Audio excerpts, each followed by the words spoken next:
sudah senang makin. Baiklah, saya perkenalkan ahli panel pertama, Cik Syakir Salah, dan panel kedua, Syakir Sofia, panel kedua kepada Syakir Salah. Baiklah, saya memulakan dengan tajuk politik kita pada hari ini. Tajuk politik kita kepentingan Islam dalam kehidupan murid. Assalamualaikum warahmatullahi wabarakatuh. Selamat datang untuk pada hari ini kepentingan Islam dalam kehidupan murid bersama kita. Kita dilakukan anak yang akan berkongsi pada anak kepada saya memulakan dengan soalan pertama, mengapa masih disebut? Terima kasih.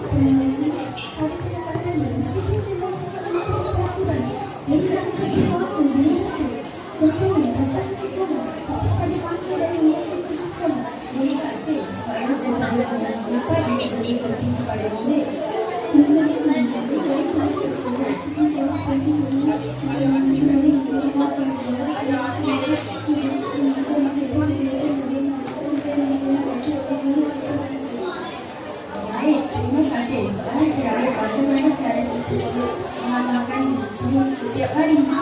Terima kasih pengurusi. Dari pendapat saya, tidak boleh bermula dengan perkara kecil seperti mengikut undangan, menjadi kebesaran dan mematuhi peraturan sekolah. Itu perlu menasihat guru dan tua. Terima kasih kepada semua ahli panel atas perkongsian sangat bermanfaat.